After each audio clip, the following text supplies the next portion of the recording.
Alcazar Audioworks presents A Christmas Carol, in prose being a ghost story of Christmas, by Charles Dickens.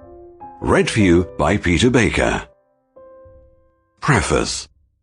I have endeavoured in this ghostly little book to raise the ghost of an idea which shall not put my readers out of humour with themselves, with each other, with the season, or with me. May it haunt their houses pleasantly, and no one wish to lay it. Their faithful friend and servant, Charles Dickens, December 1843.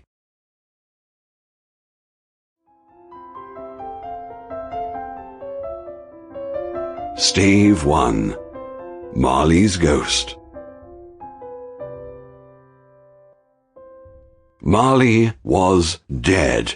To begin with, there is no doubt whatever about that. The register of his burial was signed by the clergyman, the clerk, the undertaker, and the chief mourner. Scrooge signed it, and Scrooge's name was good upon change for anything he chose to put his hand to.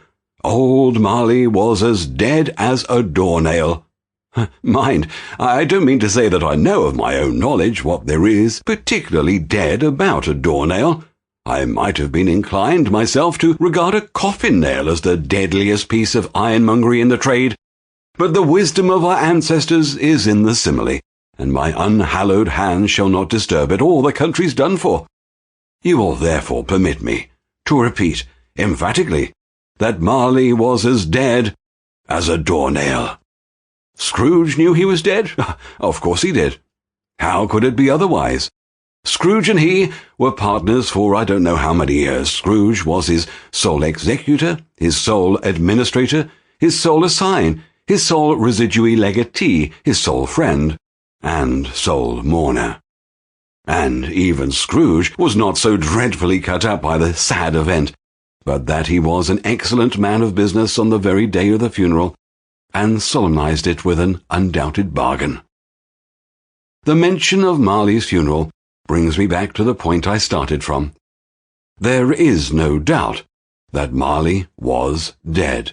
This must be distinctly understood, or nothing wonderful can come of the story I'm going to relate. If we were not perfectly convinced that Hamlet's father died before the play began, there would be nothing more remarkable in his taking a stroll at night in an easterly wind upon his own ramparts than there would be in any other middle-aged gentleman. Sample complete. Ready to continue?